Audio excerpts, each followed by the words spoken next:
ಇದು ನಮ್ಮ ರಾಜ್ಯದ ಕಥೆಯಾದ್ರೆ ಇನ್ನು ಜಮ್ಮು ಕಾಶ್ಮೀರದಲ್ಲಿ ಪ್ರವಾಹಕ್ಕೆ ಬದುಕೇ ಬರ್ಬಾದಾಗಿ ಹೋಗಿದೆ. ದೋಡಾ ಜಿಲ್ಲೆಯಲ್ಲಿ ಕೊನೆಗೂ ಸಹಜ ಸ್ಥಿತಿಗೆ ಬಂದಿದೆ ಜನಜೀವನ. ಪ್ರವಾಹದಿಂದ ವಸತಿ ಪ್ರದೇಶಕ್ಕೆ ಕೆಸರು ನೀರು ನುಗ್ಗು ಬಂದಿತ್ತು. ಕಲ್ಲು ಮಣ್ಣಿನ ಹೊಡೆತಕ್ಕೆ ಸಾಕಷ್ಟು ಮನೆಗಳಿಗೆ ಹಾನಿಯಾಗಿತ್ತು. ರಸ್ತೆ ಸೇರಿದಂತೆ ಎಲ್ಲೆಂದರಲ್ಲಿ ವಾಹನಗಳು ಹುದುಗಿ ಹೋಗಿವೆ. ಹುದುಗಿದ್ದ ವಾಹನಗಳನ್ನು ಹೊರತೆಗೆಯುವುದಕ್ಕೆ ಹರಸಾಹಸ ಪಟ್ಟಿದ್ದಾರೆ. ಆದರೆ ಈಗ ಕೊನೆಗೂ ಎಲ್ಲವನ್ನ ತೆರವುಗೊಳಿಸಿ ಬಂದಾಗಿದ್ದ ರಾಷ್ಟ್ರೀಯ ಹೆದ್ದಾರಿಯನ್ನು ಕೂಡ ಸಂಚಾರ ಮುಕ್ತಗೊಳಿಸಿದ್ದಾರೆ. ನಿಧಾನವಾಗಿ ಸಹಜ ಸ್ಥಿತಿಗೆ ಮರಳುತ್ತಾ ಇದೆ ಜಮ್ಮು ಕಾಶ್ಮೀರದ ಜನಜೀವನ. ವಿಪರೀತ ಪ್ರವಾಹ, ಕೆಸರು ನೀರು ವಸತಿ ಪ್ರದೇಶಕ್ಕೆ ನುಗ್ಗಿ ಆ ಕಲ್ಲು ಮಣ್ಣಿನ ಹೊಡೆತಕ್ಕೆ ರಸ್ತೆ ಸ್ಥಿತಿ ನೋಡಿ, ನಿಲ್ಲಿಸಿದ್ದ ಕಾರುಗಳು ನೋಡಿ, ಹಲವು ರಸ್ತೆಗಳಲ್ಲೇ ಹುಗಿದೋಗಿವೆ. ಮನೆ ಎದುರುಗಡೆ ಇರುವಂಥದ್ದು ಹುದುಗು ಹೋಗಿರುವಂಥದ್ದು ಹಲ ಕಡೆಯಲ್ಲಿ ಕಂಡು ಬರ್ತಾ ಇತ್ತು. ನೋಡಿ, ಎಷ್ಟು ದೊಡ್ಡ ದೊಡ್ಡ ಟ್ರಕ್ಗಳೆಲ್ಲವ ಕೂಡ ಅದನ್ನು ಹೊರತೆಗೆಯೋದಕ್ಕೆ ಸಾಧ್ಯ ಆಗದೆ ಹರಸಾಹಸ ಪಟ್ಟಿದ್ದಾರೆ. ಕೆಸರುಗದ್ದೆ ಅಂತಾಗಿದೆ ರಸ್ತೆಗಳು.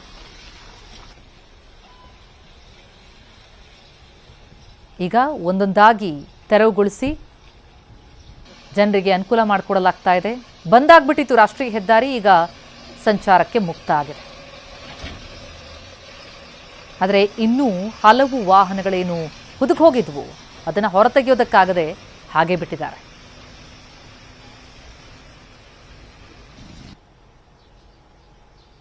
ಮನೆಯೊಳಗಿನ ಚಿತ್ರಣ ಕೂಡ ನೋಡ್ತಾ ಇದೀವಿ. ಅಲ್ಲಿ ಒಂದು ಕಡೆ ಕಾರ್ ಪಲ್ಟಿಯಾಗಿದೆ, ಮತ್ತೊಂದು ಕಡೆ ಅದು ಮನೆಯೊಳಗಿನ ಚಿತ್ರಣ ಏನು ಗುರುತೇ ಸಿಗದಾಗ ಆಗಿದೆ.